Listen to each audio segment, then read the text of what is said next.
All right, welcome back, Bethelers. I'm just going to start going through asks in my inbox and try to get through all of them. So, where do I want to start here? Oh, okay. This picture, yeah.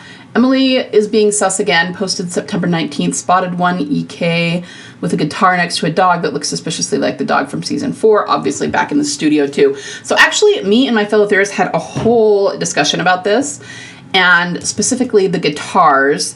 And the thing is, I almost hate to say this because I don't follow her in real life closely enough to know, but I had actually thought that this was her boyfriend's dog and that she and her boyfriend broke up. Now, if I'm wrong about that, please don't take that as gospel, because like I said, I really don't know these things in great detail. I get what I hear from other people, and like I said, I don't follow the actors well enough in real life.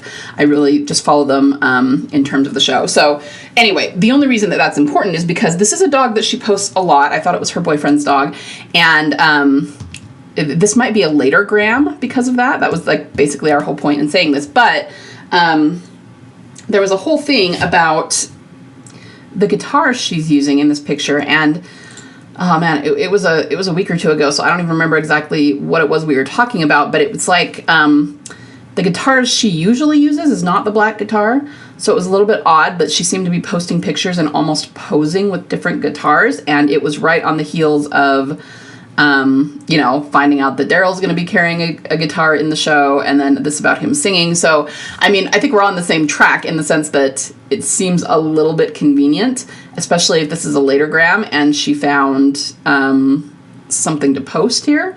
So, yeah, I'm not sure what more to say about that, and I may go back and revisit our conversation and then do a post specifically about this. But, yeah, it definitely...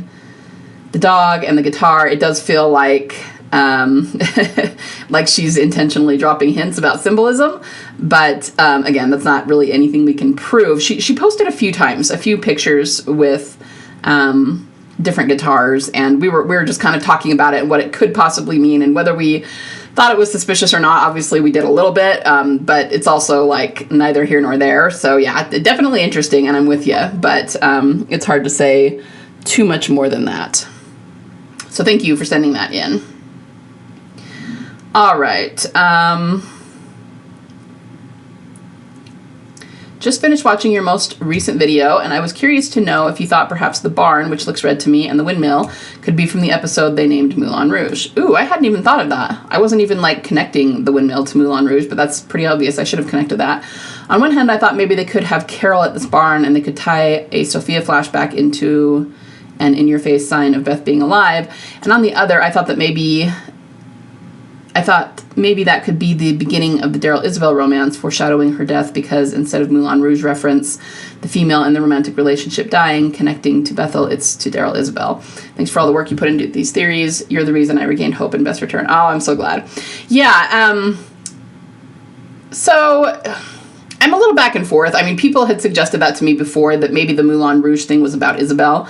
And the only reason that I don't love that is because in Moulin Rouge, it was like love of his life kind of romance.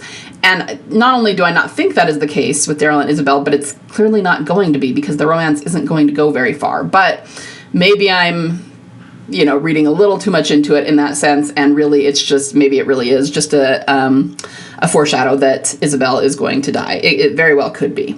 But the thing is, I can't help but think, because there's been so much linkage, from a lot of the showrunners even, between Beth and Sophia, and I know not everybody loves that all the time. Like Kirkman has said a few things about it that it's make people mad and all of that. But I've already discussed that in other videos and what it means, and it's not at all trying to say that there was any kind of romance between Daryl and Sophia, or that there wasn't romance between Beth and Daryl because Beth was like Sophia. They're comparing her to Sophia in different ways that have nothing to do with the romance. So it's just interesting to me that we're obviously going to have some Sophia stuff in the season as well. I don't even know exactly how it's going to play out, but I'm really, really interested to see how they handle the Sophia stuff. And I mean, because it's Book of Carol and because it's, clearly going to be a flashback and everything, it's not anything that Daryl's going to be physically involved in. I mean, how could he? It's like Carol's memories. But he was at the barn too. And Beth did mention Sophia specifically in their fight in Still in season 4. So it just doesn't feel like a coincidence, right? And I'm just very excited to be able to really sink my teeth into the symbolism around everything that's going to be happening. So, I don't know exactly how the barn will play into things, or the windmill. We don't even know if they will be real structures. I mean, they probably will be. I don't know why they wouldn't be, but it also could be symbolic. I don't know. But yeah, I think Sophia is going to be tied into Beth. I definitely think that's true, at least symbolically.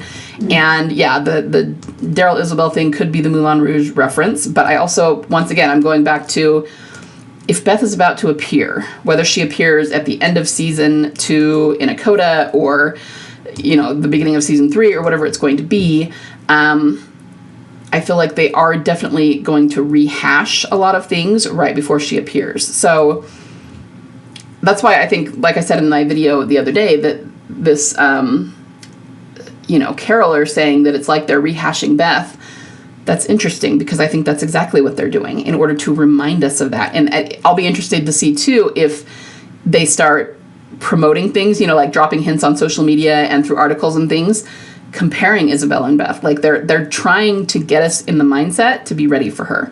And I think that's what this is all about. So yeah, I definitely think that a lot of what you're suggesting here is probably the case, and it'll be really, really interesting to see how it all plays out in the show and outside the show on social media and everything. So yeah, it'll definitely be interesting to watch. So thank you so much, Pages Learn to Think, for that to ask. I appreciate it. All right. Granny TWD, how's it going? Loved Daryl's Gonna Sing. When I saw the article, I thought of a few times we have heard Norman sing with Melissa and a few other videos over the years, one of him singing to his little girl in a motel room. Anyway, let's just say it's good he became an actor and not a singer. But I'm sure to us it will be amazing. Side note, whenever I see the scene you put in this video of Daryl yelling at Beth in the shack, I always think of the hole in the roof theory. Can't wait to hear what you discuss over the next few days. So ready for 9/29. Me too. It's very exciting. I think I'm not expecting by any means Norman to belt out like opera and sound like, the three tenors or anything like that. I think it'll be more along the lines of when Carl sang, because Carl was the same way. It wasn't bad by any means. It was, but he's obviously not someone who is a trained singer or anything, but it's kind of sweet specifically because it's not, Emmy quality kind of stuff, So it just becomes really sweet to their character, and I can't wait to see that scene. I think it's going to be fantastic, and I think I'm going to love it. So I agree. It's going to be amazing to us. But yeah, I mean, you're right. I think what your point is here too is that having Norman sing is not the most obvious thing to do in the show, right? I mean, it kind of was. We kind of know that about Emily, that she originally her character might not have sang too much, but the writers found out that she sang in real life and decided to use that in the show. So it was kind of like, well, that's an obvious thing. She has that talent anyway. Let's use that. But that's not true of Norman. So the only reason for them to be doing this is to fulfill that I never, right? And if they're doing that, I could go back and over again. If they're doing that, guess what else is true? Everything that they set up from season 4. So yeah, that's just a good point. Hole in the roof theory. I've not revisited that in a long time, and I should, because I know that there were actually indications of it in season 1, like Daryl falling through the floor, for one thing, into the water. But yeah, I do need to revisit that. And yeah, I mean, I hear you. So yeah, I'm excited too. And we're only a few days away as I record this. We're about 4 days away. And me and my fellow theorists are discussing getting up in the wee hours of the morning to watch it when it gets onto the app. So obviously we're a little bit excited. So yeah, I'm right there with you. And thank you so much, Granny TWD.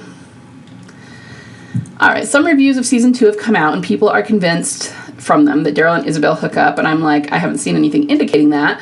Plus, I'm worried that since critics are reviewing, then they wouldn't have mentioned a huge bomb at the end of the season, or maybe they will add in a coda that critics don't get to see when the episode airs to the public. Yeah, I've had people asking me about this too. First of all, we don't really have any indication from the reviews that Daryl and Isabelle hook up. We do have the rumors I mentioned yesterday about the kiss, but again, as of right now, as I record this, I'm not at all sure that they are confirmed.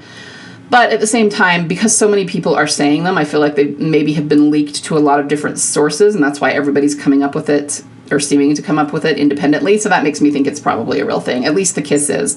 I don't know about a hookup. I mean, I guess we'll see. But see, one thing that I did ask my fellow theorists, because we were seeing, the Carylers freak out about this, and I was like, I don't understand why it's such a big deal to where everybody melts down. I mean, he already had a relationship with Leah and had sex with Leah, and none of us liked that, and none of us will like it if him and Isabelle do that. But at the same time, we know she's not his long-term love interest, so what is the big deal? Yeah, it sucks. I'm not saying it's cool, but I just don't see going into full meltdown mode myself. And won't it be funny if we watch the show and there actually is no kiss and there is no anything, because it just wasn't true. You know what I mean? So again, we'll just have to wait and see. And I would rather prepare myself for it being true than be in denial about it being true. But yeah, I think it's getting really, really, really blown up right now, and it's not going to be as big a deal as everyone's making it seem like it is. Okay, so in terms of the other thing, the fact that there's not a big bomb at the end of the season, I still think there's a very good chance she could show up in a coda, as you've said here, and that, yeah, maybe the critics haven't seen that, and they'll add it in, so that, because if she is showing up, then they wouldn't want that to be leaked. They wouldn't necessarily want the critics to know about that. So I think that one way or the other, they would keep that from the early reviewers. Back in season 5, we had Morgan. We had 2 different codas with Morgan. And it seems like at least for one of them, maybe the first one in 501, we were told that there would be a coda. But I don't think anybody knew what it was. I don't think any of the reviewers had known what it was. And so they could do something like that for sure. Overall, I mean, I still really think that we'll see her in season 2, and it would definitely be better because then they wouldn't have to hide Emily filming as much. But either way, I just still feel like everything's really on track. Like I've said a million times now, they are rehashing what happened in season 5, and the way that it lines up, the Book of Carol lines up with Consumed, and right after that is when Daryl finally got to Grady to where Beth was. So, I mean, I had somebody ask me the other day if I thought that we would see all of Beth and Daryl's romance, like in a big way, see the whole romance and everything. And I said, yes, but it's pretty clear at this point that we're not going to see the whole romance in season 2. I think season 3 is going to be more of that. But that doesn't mean that we won't see her in season 2. But if we do, it'll probably be just getting a glimpse of her or, in a coda or something like that. I'll be able to probably give more direction on this as we get through the season, because right now, even though we have the leaked pages, it's still hard to know exactly where they're going to be at the end of the season. And once we know that, once I can analyze the symbolism that they put in throughout the season and how it lines up with season 5, I'll be able to give a better idea of when we'll see her. But I still think there's a very, very good chance that we'll see her in a coda. So that's what I'm hoping for. But I'm not.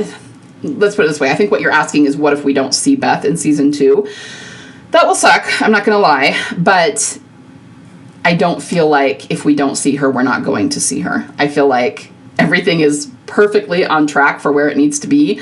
And that's where they're headed toward, one way or the other. So, yeah, keep in mind, they have already been renewed for season 3. They're already filming for season 3. Galadriel Jones showed me an article that said season 2 was sort of a bridge to season 3, which is kind of an interesting way to put it. And bottom line, we know if we go back to the first episode of season 1 of Daryl Dixon, we heard Judith's voiceover saying, he deserves to be happy too. So what that tells us is that the Daryl Dixon spinoff is all about Daryl finding romantic love. It is going to be about him finding his soulmate. Now, about the only worry anyone could ever have really had in the beginning is that it would be Isabelle, because she is somebody that they introduced also in the first episode of Daryl Dixon season 1, but we know now that she's dying, so it's clearly not her. And they have come out and said it is definitely not Carol.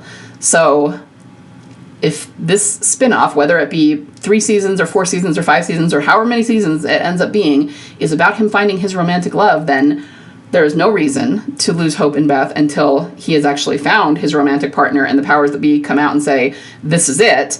And then we would say, okay, it's not her. But obviously, I don't think that's going to happen. I think it is going to be her. And we are going to see her, and we are going to see the romance, and it's just taking a while to get there. That's all. So here's hoping that we do see her in a coda or see some really obvious sign of her. But again, we kind of already have, you guys. Like, they're already giving us really obvious signs of her. The fact that he mentions her in those leaked pages, and I'm sure there will be more. The fact that they're kind of rehashing what happened with her using Isabelle. All of that is a really obvious sign that she's coming. So try not to get too in your head about it. Just enjoy the season. And I will be here to point out all the places that, they're heading toward Beth. So never fear about that. All right, next one. No one knew about the Morgan codas in season 5, right? They were a huge surprise. Beth could have that. Yeah. So I just went over that. Yeah.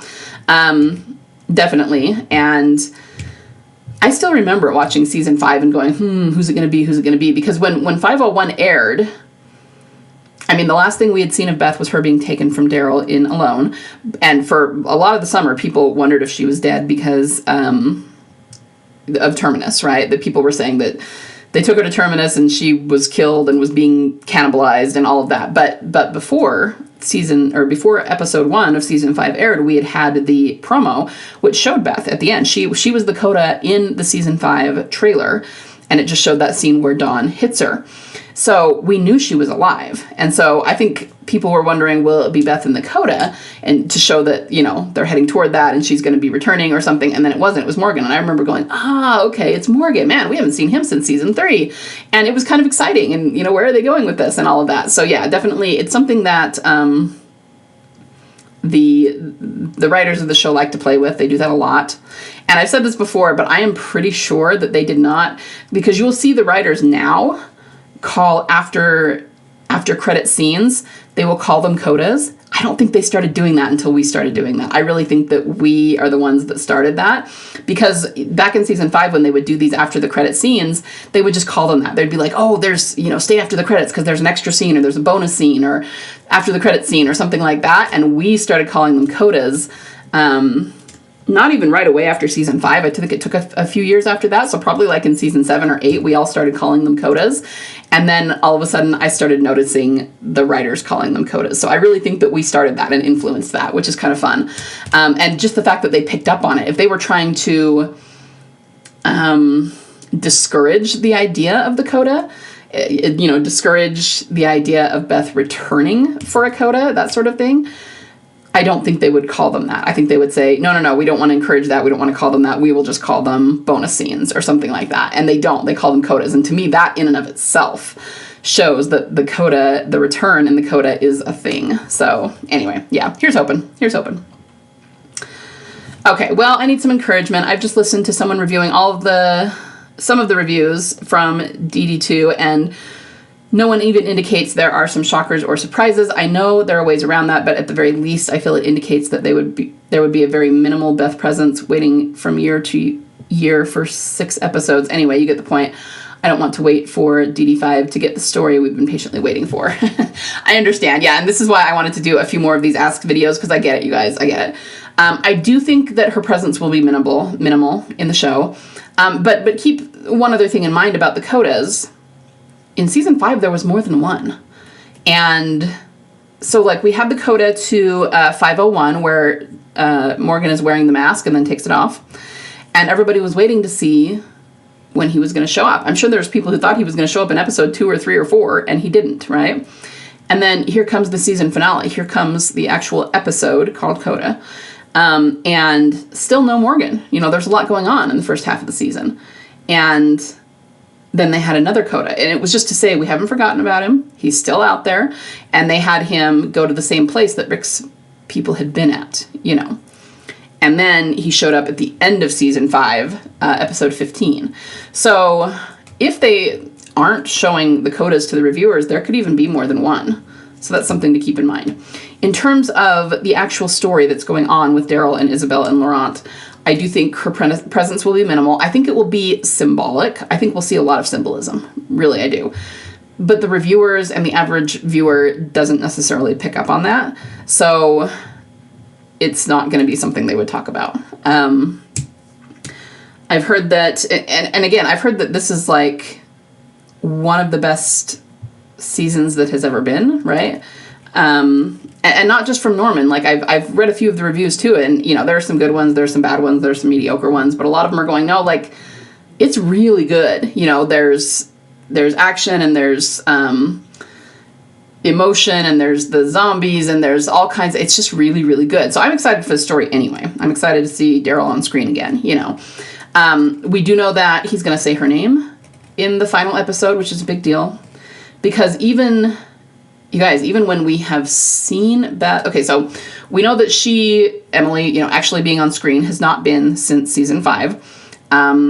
Depending on how you look at it, it was either 509, which was Tyrese's death hallucination, or we actually did see her in a flashback again, like 2 episodes later when Sasha was flashing back to, you know, when she was going through her PTSD, and she like flashed back to Bob dying and Beth dying and Tyrese being buried, and so it would be just real quick flashback, but it wasn't like new footage, it was just like a flashback to Coda. I've said before, I'm pretty sure that in season 5, or I mean, sorry, in 905, I guess I should say, when we had Rick's hallucination and Beth was laying there, I'm pretty sure that wasn't Emily. I think it was a body double. You know, so theoretically that was Beth on screen, but it was also a hallucination, right? But none of those were directly coming from Daryl, right? The only things we have from him is, well, there was when Maggie said Beth's name and she was talking to Daryl, but I remember I analyzed that before, and they very, very specifically did not show his face or his expression when she mentioned Beth, and I think that was by design. They knew we would read into that expression like crazy, and so they just went, okay, we're not going to do that, we're just not going to show him, we're going to keep the camera aimed at Maggie while she's talking.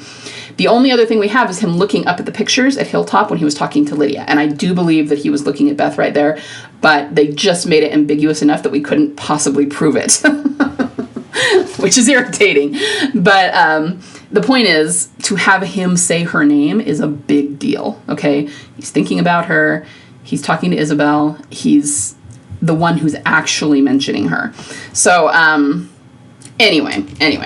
I guess my point is, I'm getting a little off topic here, is that it doesn't surprise me that the reviewers wouldn't say anything about that, because I wasn't expecting really at this point a huge Beth and Daryl story here. I think this is the intro to the Beth and Daryl story. So if we do see her, I do think it will be minimal. But that doesn't mean that season 3 isn't going to be all about them. So we'll just have to wait and see what happens, and hopefully we get at least one good coda that shows her in an obvious way. But I also do think that there will be a lot of symbolism pointing us toward her, and, you know, I can't really say what that will be until we start watching it, but I will be here to analyze it. Don't worry. Okay, yes, I did see this, and this is funny, especially because I know that I referenced Cudlitz talking to them in a fairly recent video where I talked about him on the podcast and how he said one thing and they just all interpret it incorrectly. Like, on that podcast, he was shutting them down in terms of saying that's not what's going to happen on the show. And what he said was, you know, if they wanted to interpret it that way, I'm not going to tell them they're wrong. You know, I think everyone should be able to interpret things how they want to, but, you know, kind of a thing. So he was just saying, if you want to ship that, then ship it. If you want to do a fanfic, then do that. If you want to, you know, for yourself, say, I think these characters are romantic, cool, do that. But that doesn't mean that that's the way we're going about it in the show. But unfortunately, a lot of the Carolers took it as, oh, he says we're right. And that's not what he said. So this is kind of funny because it's just... Michael Cudlitz is interesting, trying to interpret exactly who he is on the show and how he does things, because he's not on the show anymore, but he does work behind the scenes and directs and is still associated with the show.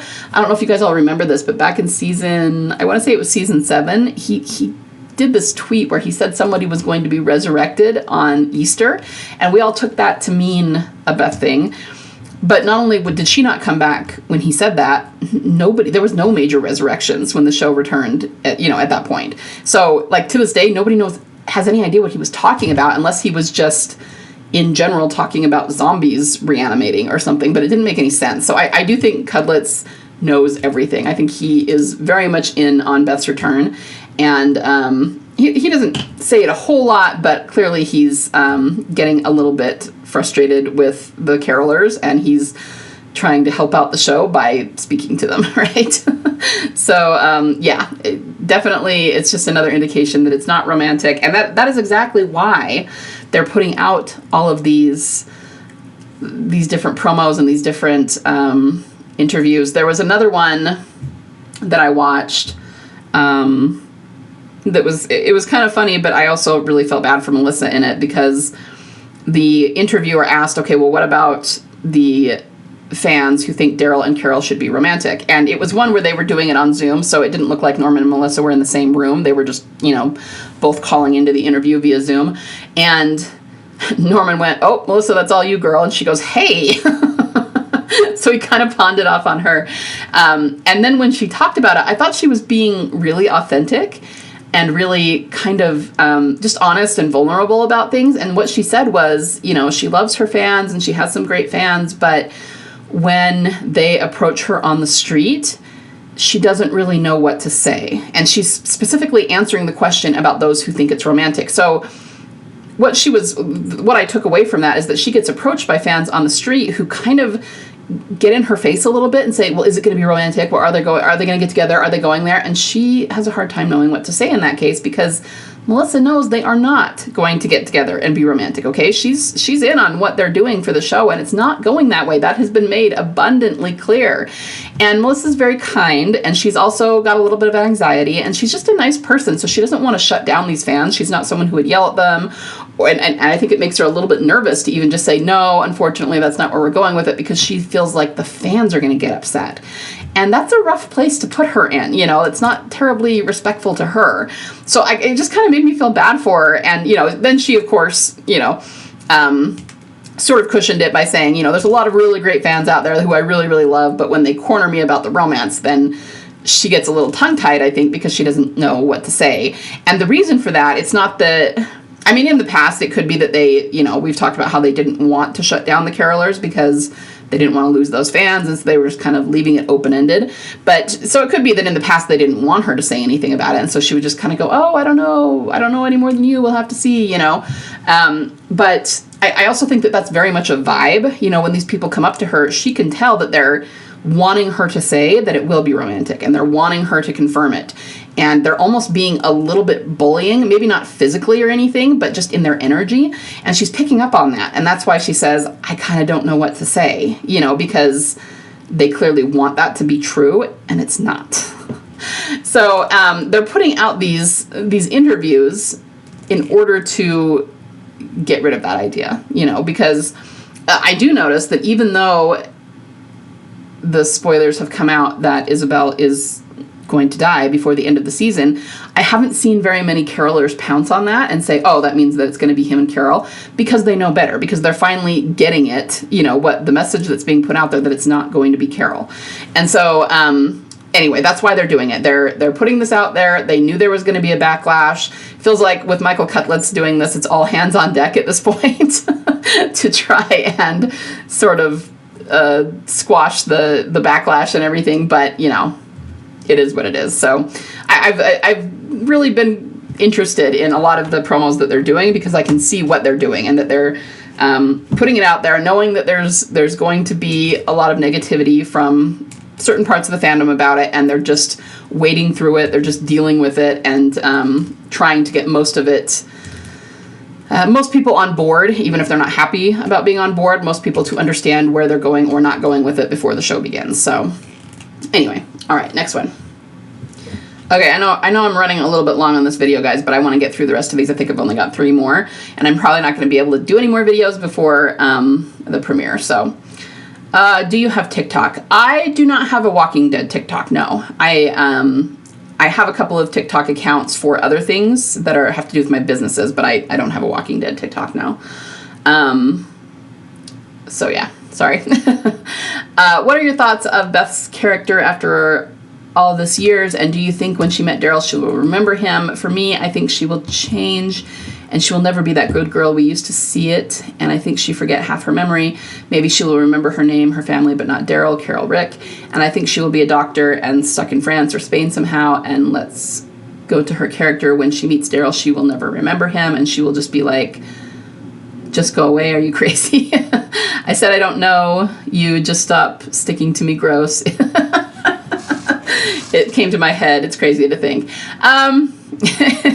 If that happened, I think it would actually, I think people are worried that she's not going to remember Daryl and that he's going to be sad and it's going to be awful, and I don't think it'll be that way. I don't know if she'll have memory loss. We've been back and forth and up and down and right and left about this. Maybe she will, maybe she won't. Maybe she did it sometime, but by the time she sees him, she's regained it all. Maybe she has memory loss, and when she sees him, that's what jogs her memory. I mean, I think they could go a lot of different ways with it. But I don't think it's going to be this horrible thing where she doesn't remember Daryl and yells at him and he's sad. And no, if they did do something like this, I actually think it would be comical and it would be kind of funny and lighthearted, and then it would get resolved really quickly. But I don't know. I'm less and less convinced that she'll actually have memory loss. But I don't know. She still could. I mean, what do I know? They could go anyway with it. So I do think that she is going to be different than when we saw her before. I mean, of course, Daryl's different than he was in season 4. Their experiences will have changed them, and I think both of them have matured in a lot of ways, and will definitely be different people than when they saw each other last. But that's not necessarily a bad thing. It just shows that, and one way that I know I've said this before, that they've gone out of their way to show the characters maturing emotionally, because they want when Beth and Daryl come together, they want the two of them to have a very mature romantic relationship. And by that I mean, it's not a teenage relationship. It's not like an awkward relationship. It's not going to be anything like that. I mean, they've both been through at this point a lot, and they have matured to the point where like almost like spiritually matured to where they know who they are and they know what they want, and it's just not going to be a teenage romance kind of a thing, right? Back in season 4, it kind of was. And yet, no, Daryl was not a teenager, but he was emotionally immature. So he was kind of like a teenager, like somebody who never kissed a girl before and was kind of awkward about it. And you know what I mean? And you can tell that, like, this is something I've gone over before, but, in Consumed, Carol said the thing about you used to be a boy and now you're a man. And then when asked about why they decided to do the whole Leah storyline, Gimple, who, remember, Gimple is the head honcho, he's the big cheese, right? He said it's part of growing up. So they wanted Daryl to have a relationship, first of all, just to have some romantic experience, but also they specifically wanted to put him in a relationship that was kind of toxic, because for some people, that's the only way they know the difference. There's a lot of people who at some point in their lives are in a toxic relationship, whether it's emotional or physical or whatever the case may be, or just a matter of neglect, or, someone who doesn't really care about you all that much. And it's like we kind of have to go through that sometimes in order to know what we want in a relationship, to be able to set boundaries, to be able to say, if you're not going to commit to me, then I'm not going to waste my time doing this. You know what I mean? And that sounds harsh, especially when you're a teenager and you're first getting into relationships. But, people who are older, they know what they want and they've been through it already. And I think that's where they wanted both Beth and Daryl to be, so that it's a very mature and relatively easy. Not that any relationship is easy, but it's not really, really tempestuous. It's an adult relationship. It's very much like Rick and Michonne's relationship. And that's not to say that they don't have their troubles. They have things they have to work through, because every relationship does. But we're not talking about teenagers who are having drama and being jealous, and you know what I mean? It's just a whole different thing. And so I think they've gone out of their way to make sure that the characters, when they come back together, they will have a more mature relationship, more like Rick and Michonne's. And I think that's kind of the point. So anyway, yeah, I think that they will be different people, but that will actually be a good thing. And I don't know whether they'll do the memory thing, but I think it'll be fun either way. Whatever they do, I'm here for it. And I think I really do trust the writers at this point. You know, the people who wrote Still, who wrote Alone, who have done some really, really great episodes. And I'm just excited to see where they go with it. All right. Thanks for talking about the tropes from my earlier asks. I was definitely contemplating whether or not they were noticing each other prior to season 4. Like the entire dialogue of their argument in Still was too targeted to be random. I nevers, like frozen yogurt, pet ponies, etc. It keeps me thinking if the writers were much more inclusive in their character development in earlier seasons, we could have had a bit more introspective dialogues with characters like Beth and Daryl, who were sort of underbaked in earlier seasons. Anywho, my favorite trope, other than what I mentioned in my earlier ask, would be them meeting in different universes, like what they did with Michonne and Rick in The Ones Who Live. In some capacity, in some way, their souls are always bound to meet, eventually in any shape or form. Pardon the hopeless romantic in me. No, that's really sweet. I love that. And I think that's true, too. I mean, okay, well, let me first, I'll go in order here. Let me address your first paragraph. Yeah, and it is too bad. I mean, we talk a lot about how we think that Gimple very much, once he took over in season 4, probably went back and mined those earlier seasons for details. So he could say, okay, well, we used this in season 1, we can use it again, and then that will make the show seem very cohesive. Maybe when they put it in season 1, they had no idea if they were ever going to use it again. But by using it again later, it just calls back to season 1, and it makes the whole show feel very as though it was already planned that way and it was all destiny. And that really is the genius of a writer, because I got news for you. Most writers, when they write the first chapter of anything, it's not set in stone and they don't know exactly where it's going to go, even if they have a plan. You know, things happen and you get inspiration and things change and you go in different directions, and that's all fine. I mean, that's just part of the creative process. But if you can go back and make it feel very cohesive and make it feel like you were planning that last line from the very first line, that's really the skill of a really good writer. And that's what Gimple does. He goes back and uses, you know, things from earlier in seasons so that he can call back to them. Anyway. And then we also know, this is especially, maybe it was especially needed in his case, but it's also especially impressive because we know that the first about 3 seasons of The Walking Dead were very... There's a lot going on behind the scenes. They went through 3 showrunners. People were being fired. People were arguing about things. And unfortunately, that's just something that happens sometimes when a show starts making a lot of money. And obviously, this is not one person like sitting at their computer writing a novel. This is a huge production with literally hundreds of people involved. So you're going to get clashing personalities. You're going to get creative differences. But given all of that drama that was going on behind the scenes, it's actually really impressive that Gimple managed to make it feel like it was always planned this way. You know? He's just really good at what he does. But I agree, if he had been in charge the whole time, if there had been more of a plan, we probably would have gotten more introspective dialogues. I think that's absolutely true. But they did the best they could with what they had. And, you know, for a long time, I just always assumed that the planning for Beth and Daryl didn't come until Gimple took over, which was actually technically 316 when he redid Andrea's episode. And we do get a lot of hints of where he's going with Beth's character in that episode. But yeah, as people have pointed things out and as I've looked more deeply into it, I do think that it was decided at the beginning of season 3. I think they already knew that. And so they were able to put a little more into it. What I do notice, even though we don't have a whole lot of Beth and Daryl interaction in season 3, about the only time that we have direct interaction between them is when he asks her to look out for Carl because he's going to go get formula for the baby with Maggie. And then, of course, she makes the bottle and gives it to him. But that's really it in terms of the two of them interacting.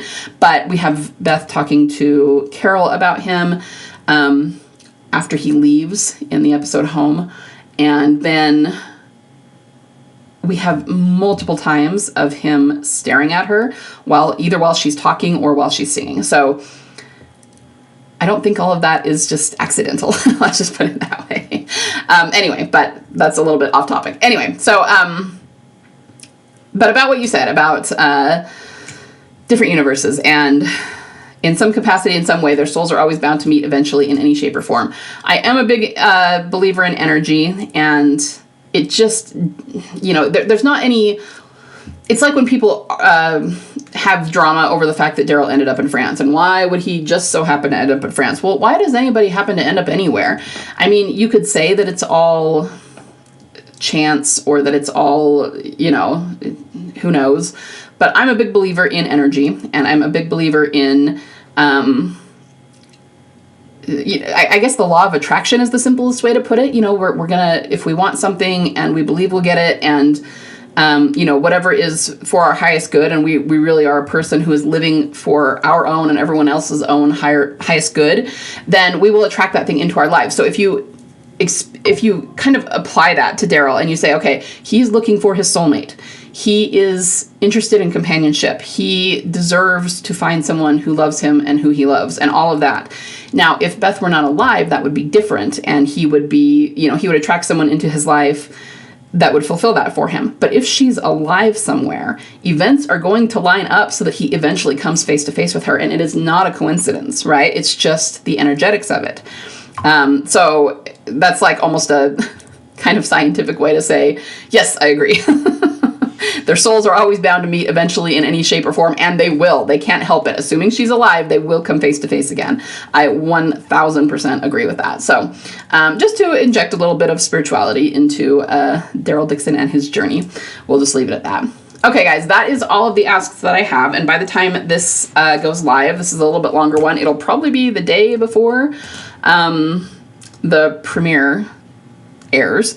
So the next time you hear from me, I'm going to probably be analyzing the first episode of season 2. Unless something major happens, and then I might have to do another emergency video, so I'll throw that out there as a possibility. But assuming that doesn't happen, that's probably the next time you'll hear from me. So here we go, and we're super excited, and here's to everyone watching episode 1, and let's hope we get all kinds of really, really good stuff. All right? Talk soon.